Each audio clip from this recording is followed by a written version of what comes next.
everyone, kamusta po ang lahat? Hope everything is doing well and everything is okay. So, kung bago ka pa lang po dito sa aking channel, please subscribe and click the notification bell button para maging updated po kayo sa susunod ko pang mga upload. And please support me also, mag-like and so for today's vlog, i-share ko po sa inyo ang pag-unboxing natin ng ating nabiling eyeglass or eyewear. Woo! Ito po siya.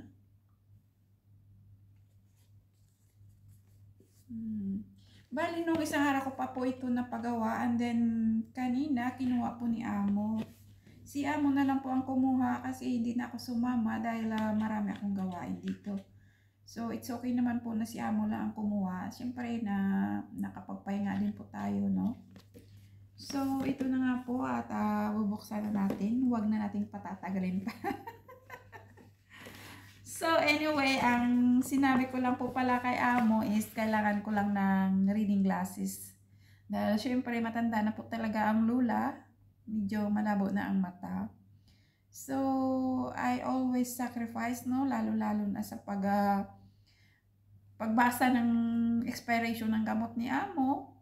Ang hirap, no? Kasi ako yung nagre-refill ng medicine ang box ni Amo. So, ang hirap pagka halimbawa yung hindi ko makita ang expiration. And then, yung sa mga food naman, ganun din yung expiration ng food.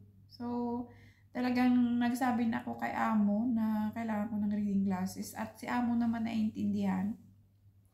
Alam naman po nila na matanda na po talaga ang katulong nila, no? Lahat po tayo darating dyan, hindi po tayo makakapag-escape na talagang darating tayo, hindi na po tayo bumabalik sa pagkabata, di ba? And anyway, sinabi ko po kay Amo na yun nga, kailangan ko lang ng reading glasses at wala po akong pera. Bali, ang sabi ko is bayaran na lang muna nila and then i-deduct na lang sa salary ko. Ganun po yung deal ko. Pero ang sabi naman ni Amo, it's okay, no worries. So, walang sinabi kung ilibre Pero ako, malibre man or hindi, basta kailangan ko, no regrets po ako. Although alam ko na mahal dito, pero dahil need ko po, so no regrets po ako, bayaran ko man or ilibre ni Amo. And, bali dalawa nga po pala ito kasi ang gusto po ni Amo is dalawa. Nung nandoon po kami sa optical, narinig ko po yung usapan nila na naghihingi siya ng discount kasi iyon nga gusto niya yung dalawa. At dahil Ramadan ngayon, siyempre maraming mga sale and nagbibigay sila ng mga discount. So ang sabi ni Amo, dalawa ang kukunin or dalawa ang ipapagawa, yung para sa farsighted at para sa poor reading. And then ang sabi ko no need yung para sa farsighted, I only need for reading kasi nga naman iniisip ko mamaya ay hindi ko kaya yan. Pero sabi niya, no, you need also farsighted. Alam ko, hindi ka na makakakita. So, hindi na po ako sa Amo, nanahimik na lang po ako sa isip ko. Libre mo na lang yan. Pero pagka halimbawa, sinabi ng Amo na ikakarta sa South, sabihin ko naman, isa lang sinabi ko for reading only and you ordered 2, di ba? Pero hopefully, libre tayo ng Amo, di ba? Inshallah. So, dalawa nga po ito. So, ang una nating bubuksan is yung para sa farsighted.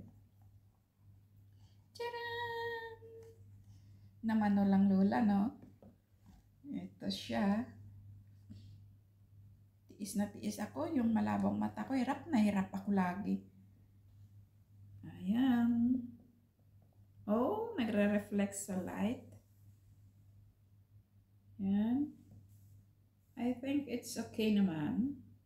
Medyo nag-reflect lang po siya sa light, no? Dito po kasi ako sa room ko and then yung light po ay nagba-blink-blink.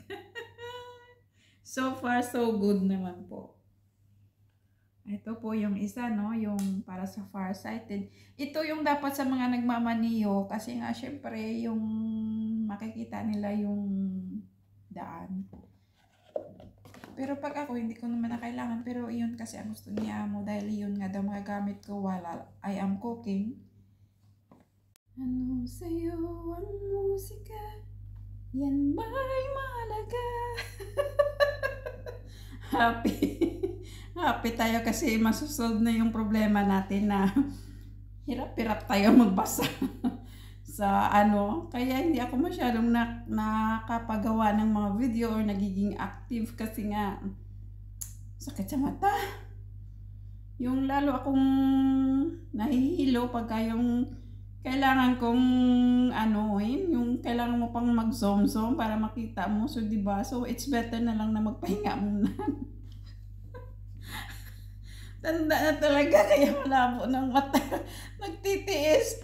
So, ito na yung isa, no? Yung talagang pang reading. Sa'yo ang musika, yan ba'y mahalaga? Ito siya. Nagre-reflect sa ilaw. So, dito tayo sa malayo. Ay, Diyos ko. Pasensya, nag-reflect sa ilaw.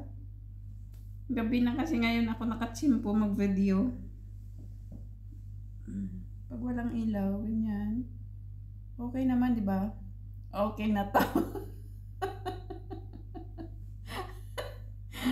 Pasensya. Pasensya naman na lang. So, that's all for today's unboxing. So, hope nagustuhan nyo ang aking video today. Thank you for watching and bye for now. So, yun nga po. Next po tayo ulit sa susunod ko pang mga upload.